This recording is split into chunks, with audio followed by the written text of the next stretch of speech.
Setelah sebelumnya di series dan di film MCU kita dikenalin dengan dewa-dewa yang eksis di mitologi Nordik, Wakanda dan Mesir. Di film Thor Love and Thunder, ini membawa kita lebih jauh dengan memperkenalkan dewa-dewi dari berbagai macam pantheon yang eksis di universe. Yang sekaligus memperkenalkan kita dengan berbagai macam realm baru yang jadi representasi dewa di MCU. So, siapa saja mereka dan apa perannya di MCU? Bakal kita bahas di video kali ini, gak usah lama-lama lagi. Bareng gue Rian, let's explore this universe.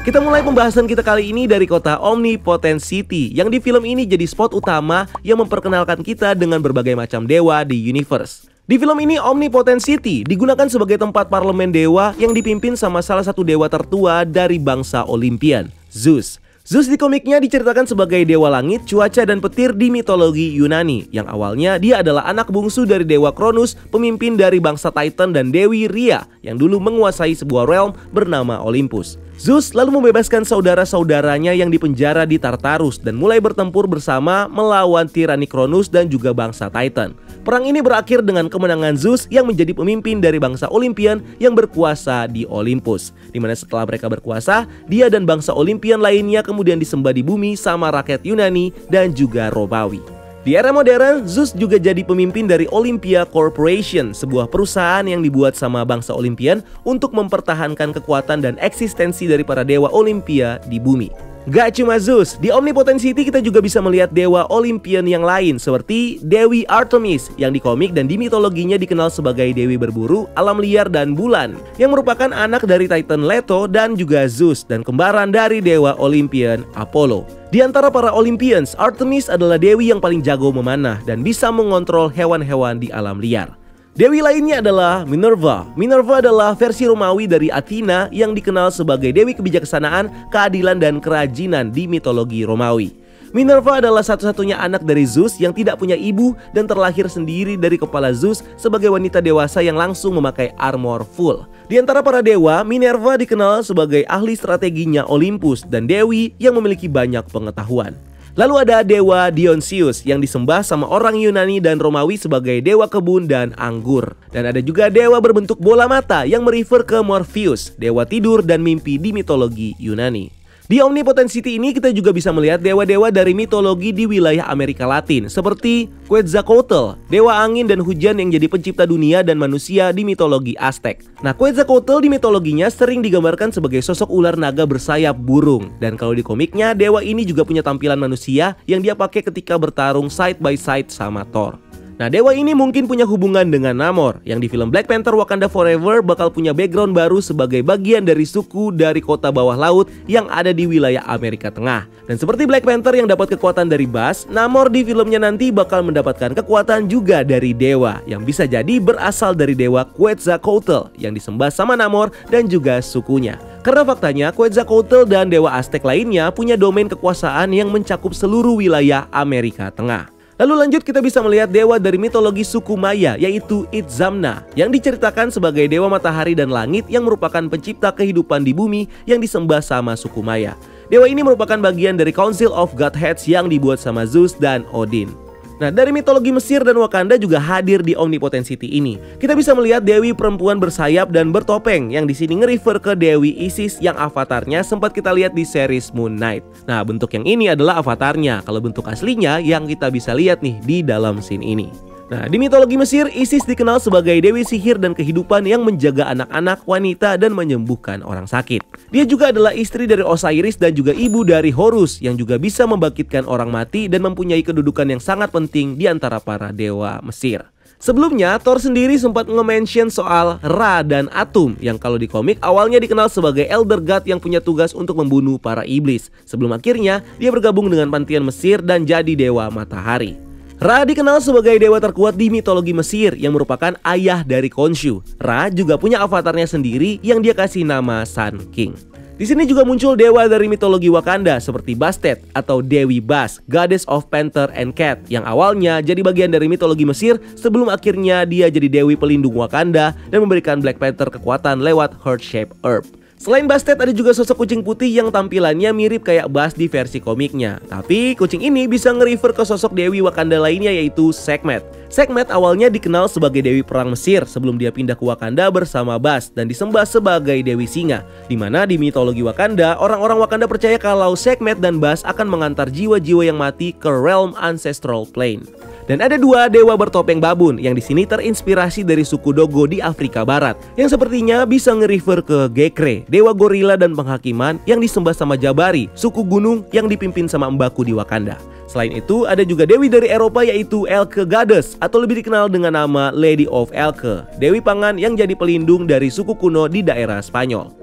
Dari Eropa, kita pindah ke dewa-dewa di mitologi Asia yang juga muncul di sini, yaitu Jademurai God, dewa dengan armor perang berwarna hijau, yang bisa nge-refer ke sosok Yu Huang, Jet Emperor, Ruler of Heaven, yang jadi dewa langit yang memimpin para dewa-dewa Xian di mitologi China. Kalau di komik, Yu Huang dan Dewa Xian lainnya tinggal di Pocket Dimension bernama Ta Lo yang terhubung dengan 5 gunung besar yang ada di China. Dimana Ta Lo di film Shang-Chi and the Legend of the Ten Rings adalah Pocket Dimension yang dilindungi sama naga The Great Protector dan jadi tempat Dweller in Darkness di penjara.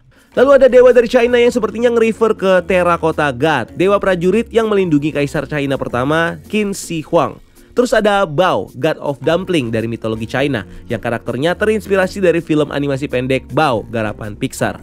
Selanjutnya terlihat juga naga emas yang bentuknya mirip seperti The Great Protector. Tapi karena di filmnya The Great Protector punya warna putih dan merah, ini bisa jadi adalah sosok naga lain yang bisa nge-refer ke Su Lao, naga abadi yang di komiknya jadi source kekuatan dari Kunlun dan juga kesatria penjaganya, Iron Fist. Dimana The Great Protector dan juga Su Lao sama-sama berasal dari Pocket Dimension dan source bagi orang-orang yang hidup di sana. Dan ada dewa dari mitologi Jepang yang tampilannya mirip seperti Amatsu Mikaboshi, dewa kejahatan dan kekacauan di mitologi Shinto Jepang. Dimana sebelum jadi dewa, Amatsu Mikaboshi ini adalah entitas komik bernama Chaos King yang diciptakan sama Oblivion untuk menghancurkan universe. Next ada putri dari Maori yang di sini bisa nge-refer ke Tumatoenga yang di mitologi Maori disembah sebagai dewa perang dan berburu. Di luar mitologi bumi, Omnipotent City juga menghadirkan beberapa dewa dari planet lain seperti Nini of the Noni, dewa yang disembah sama ras manusia batu Kronan. Lalu ada Furgat, dewa yang cuma kelihatan kepalanya yang gondrong dan juga kakinya aja nih, yang asal-usulnya belum jelas. Lalu ada dua Celestials di luar Golden Temple di Omnipotent City, yang salah satunya mirip sama Celestials Gardener. Celestials yang punya tugas untuk menyebar benih kehidupan di planet baru dan menyebar benih kematian yang akan membawa bencana di planet-planet yang akan dihancurkan para Celestials.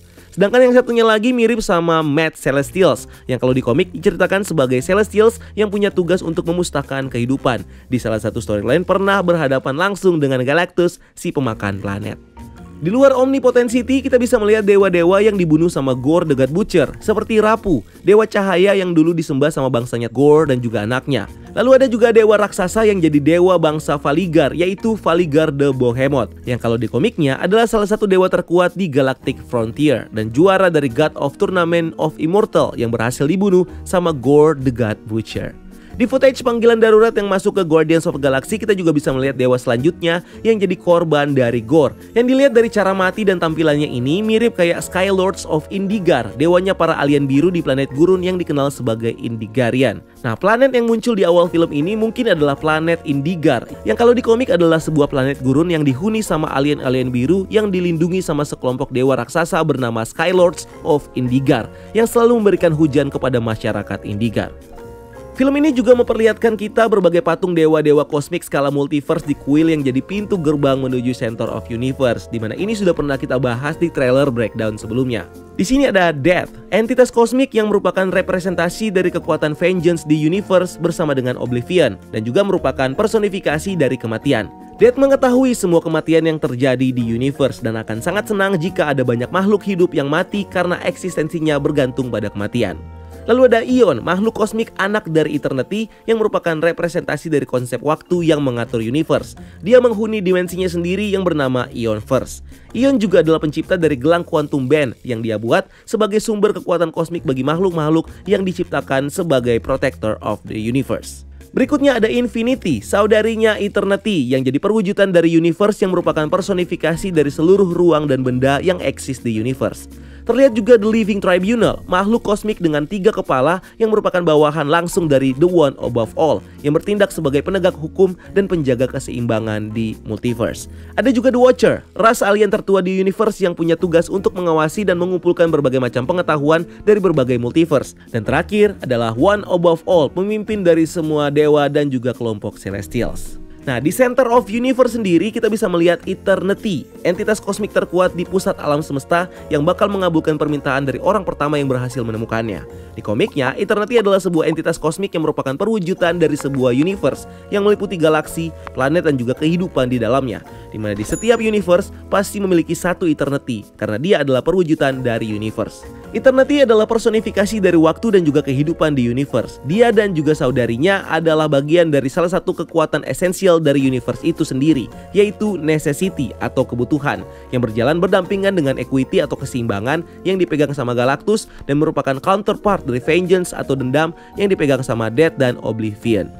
Nah, di deleted scene dan juga draft awal skrip film Thor Love and Thunder sebenarnya ada beberapa dewa juga yang direncanakan masuk ke film ini. Seperti Satan, dewa iblis penguasa neraka yang harusnya diperanin sama Russell Crowe sebelum dia menjadi Zeus. Lalu ada Eitri, raja dari para dwarf di Nidavellir yang membuat senjata bagi dewa-dewa Nordik seperti Mjolnir dan Stormbreaker. Dan ada juga Grandmaster, Elder God yang jadi pemimpin dari planet Sekar dan pencipta turnamen Gladiator Contest of Champion, di mana Eitri dan Grandmaster seharusnya di film ini juga muncul sebagai dewa yang dibantai sama Gore the God Butcher.